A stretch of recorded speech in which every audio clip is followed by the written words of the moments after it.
Guess that's all right. Get in.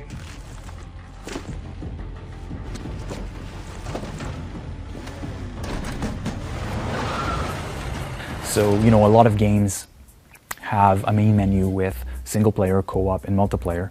But we've decided from the get-go that we were going to fight those barriers and try to bring the full experience to players inside the Paladin. So you boot the game, you're in the Paladin, and you've got access to all of these missions. You've got access to Spies vs. Mercs in the SMI, you've got access to co-op, you've got access to single player. All of this is accessible from the SMI.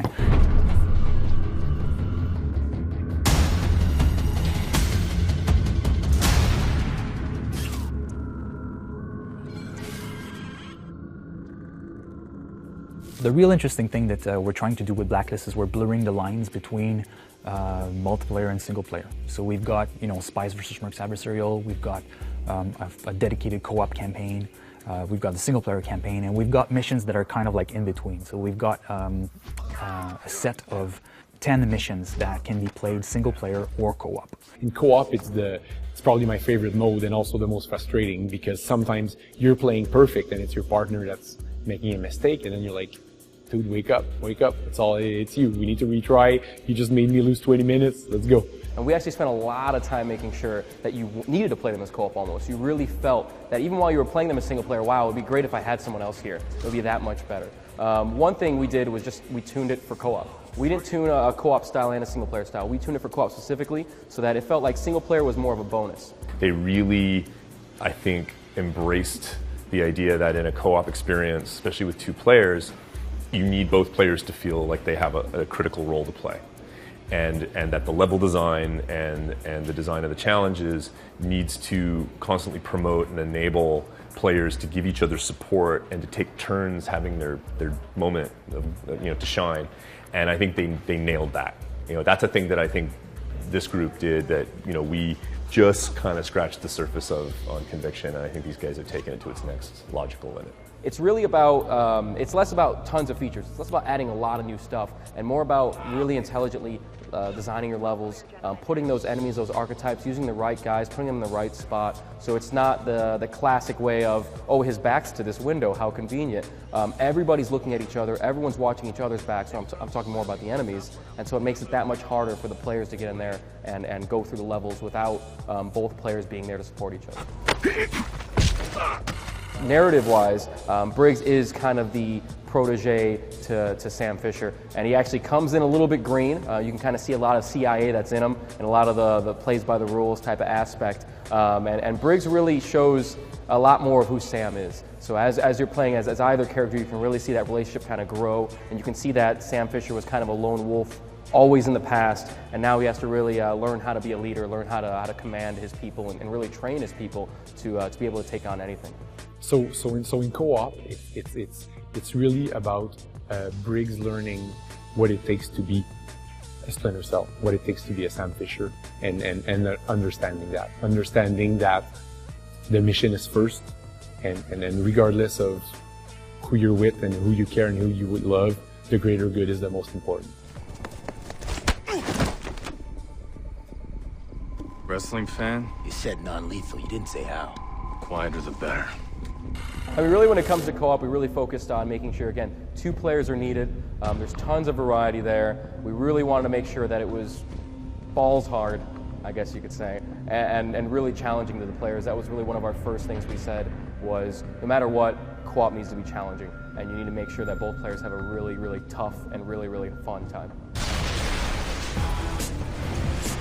When we did Conviction, people were like, this is great, we really love the co-op, we love the single player, but where's my Spies vs. Mercs? So we're really excited to bring it back in this version for Blacklist.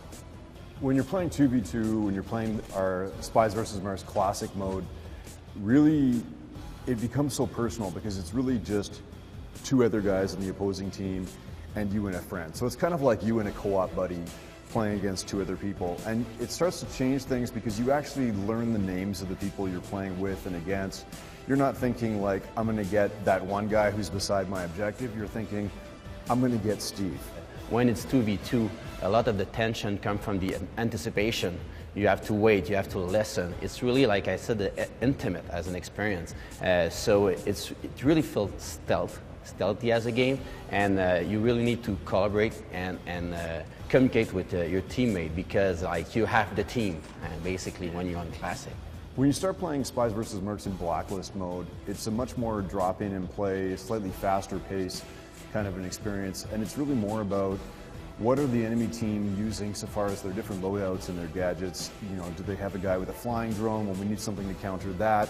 And then what are they going to bring to counter our saboteur who's taking out their flying drone? And we sort of have that constant blend going on, but it's a slightly faster paced game and more of a squad based game. It feels a little bit different in its pacing.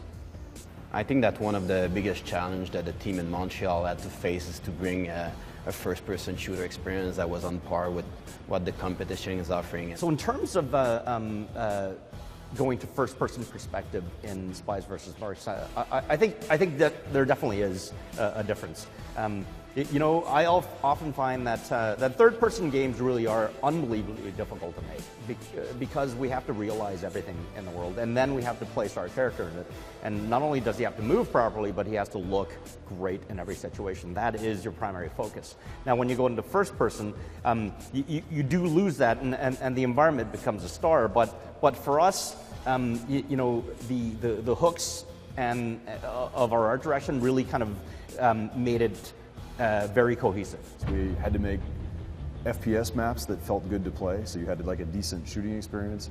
And then we had to strap all this additional spy infrastructure to it. We had to have pipes and ledges and vents for the spy to move through, because our goal was to allow the spy to play a really stealth experience for the players who demand that, especially for classic mode, that we needed to make it so that spies can actually go in, if they wanted to, without killing any mercs and take out their objectives. We've played those maps like an hour every day for the duration of the project. We've played them back when the whole map was like gray and purple and made out of Lego blocks and stuff. So it's been great for us to just sort of constantly tweak and tune and make sure that what we're bringing players are maps that are really, really fun to play and provide a balanced and fun experience that's fun to play over and over again. Probably my favorite thing from Blacklist is the fact that the entire game comes alive through the economy system and the customization options and the amount of variety and options that you have. Anything you do in the game, single player, co-op, multiplayer, you earn currency. And that currency you can spend to upgrade Sam, upgrade your spy in Spy vs. Mercs, upgrade your merc. It doesn't matter where you spend it. You choose how you build Fort Echelon, the Paladin, your character, your Sam Fisher, based on how you like to play, what you like to play. And that feels pretty awesome. For the first time in Splinter Cell, we're doing this. All right, let's go.